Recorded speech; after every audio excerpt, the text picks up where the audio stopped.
In this video, we'll go over all you need to know to become an incendiary Raze player. What's going on, guys? It's your host Sergeant Frost, and today we're breaking down Raze. Raze is an agent beloved by the movement community as well as the secondary duelist players everywhere. We all know that Jett has been the staple duelist for the last 2 years, but it is important to know where Raze has and will continue to fit into the meta. She has never truly been the strongest pick outside of maps like Bind and Split, but with the recent changes to Jett and Chamber, maybe it's her time to shine going into 2023. Let's not waste any more time and go over how you can decimate your games by getting the most out of Raze's explosive utility.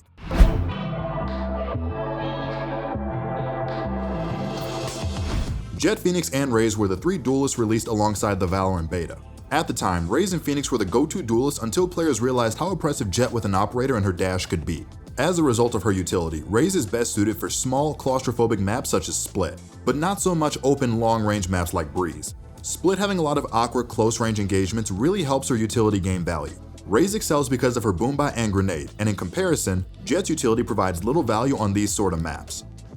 Raze's signature ability is her Paint Shells Grenades. For those of you who didn't get your hands on the beta or simply weren't around, it was like a Call of Duty lobby with the number of nades being thrown back in the day. Raze initially had 2 Paint Shell Grenades before it was reduced to 1 in patch 0.47, after Riot saw how absurdly powerful she was with them. The cluster nades deal large damage by exploding into smaller munitions, which in turn do damage to anyone standing close enough.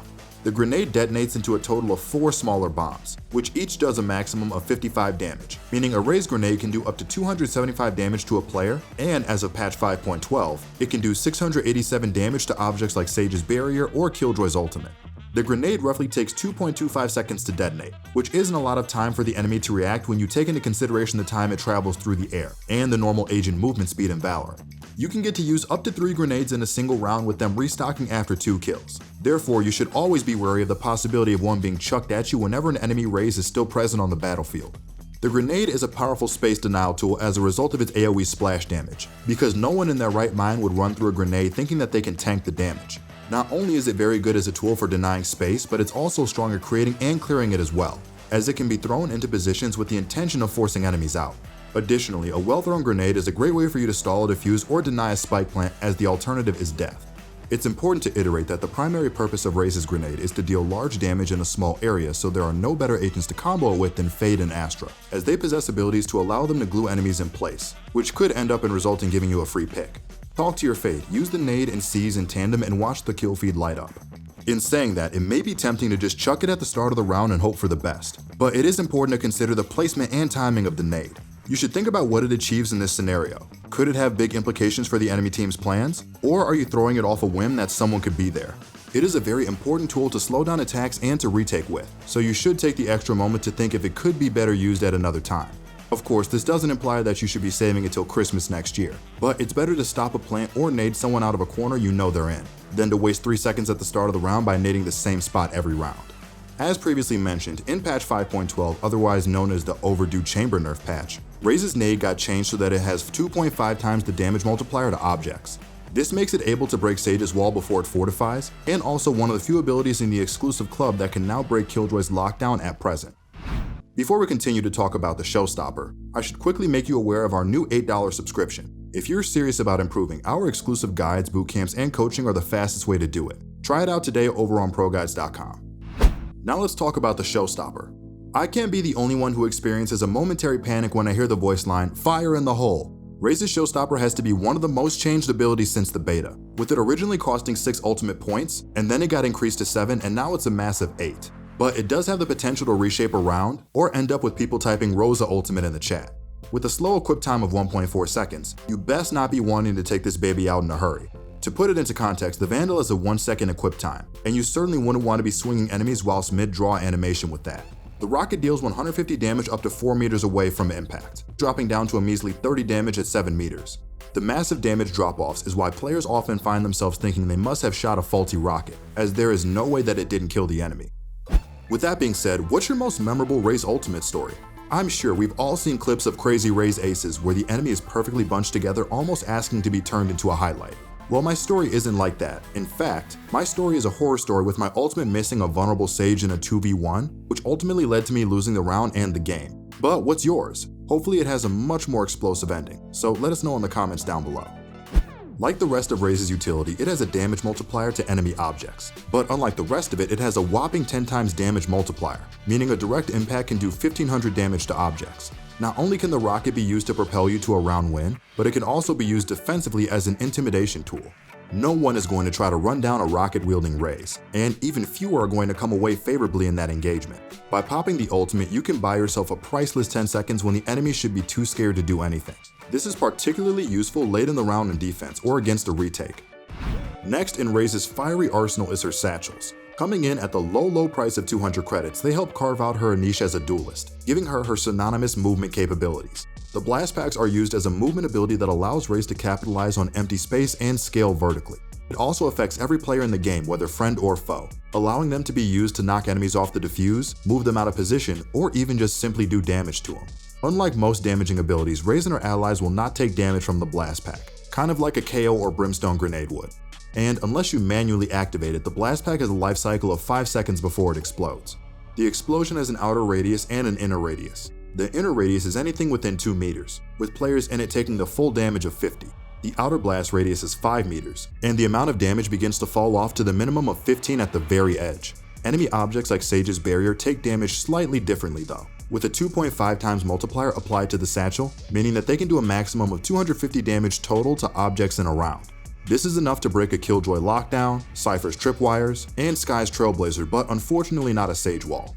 I'm sure we've all seen clips of players flying around the map as if they were in an aeroplane, and believe it or not, these maneuvers don't just look cool for a TikTok clip, but they are actually an essential mechanic that all good Raze players should be able to replicate to a lesser degree. We aren't saying that you have to move like flights, but being able to double satchel to positions is an invaluable skill that allows you to terrorize the enemy bomb site. This is because a soaring Raze can be very hard to hit and track, all whilst you have time to line up a shot for when you land. Not only does it let you reach positions like the top of the site on B Haven or rafters on Split, but it also allows you to disrupt the enemy's crosshair placement, take aggressive space for your team, making the judge viable in certain scenarios on attack, and it allows you to pass over the enemy utility damage for free, like nanoswarm grenades and Sage slows.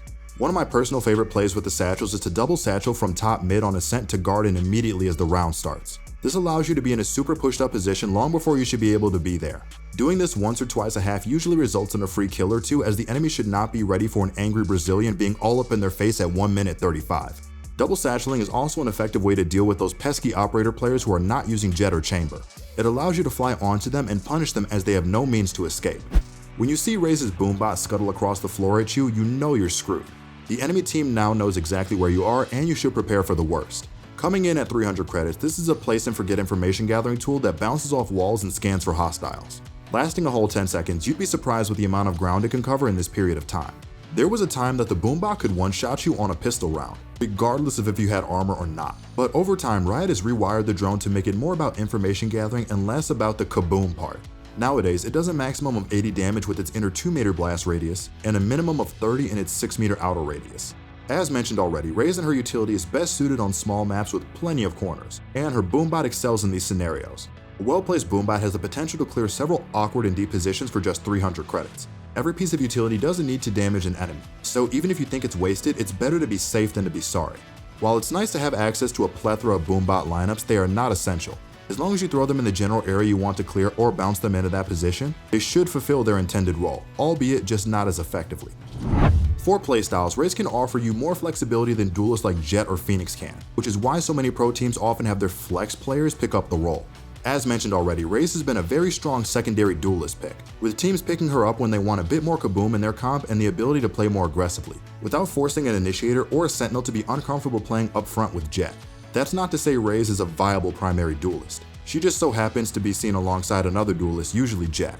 The secondary duelist role gives Raze the freedom to roam the map, but also the possibility to be a part of the attacking spearhead into the bomb site. You don't have to play her like a hard entry Jett when you have the secondary duelist, but you also don't have to play her like a Cypher lurking on the other side of the map. It's a good balance for a player with strong intuition. As an assertive solo fragger, it allows her to find impact wherever she may be on the map at any given time.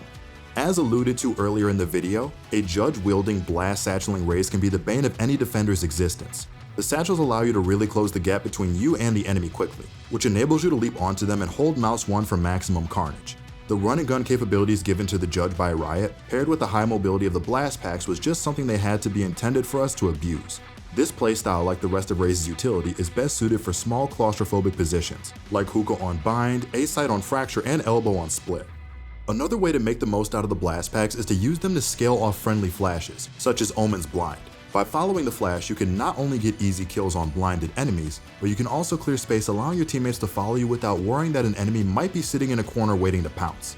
One of the best examples of this in action is an Omen flashing generator on Ascent and the Raze flying in on top of it. Not only does it give you a clear overview of the bomb site, it also makes it so that enemies have to divert their attention away from A main to deal with you. Well folks, that's our ultimate Raze guide. What agent do you want us to do next? Let us know in the comment section down below. If you liked the video and want to see more of it, don't forget to subscribe. This has been your host Sergeant Frost, and I'll see you all again in the next one.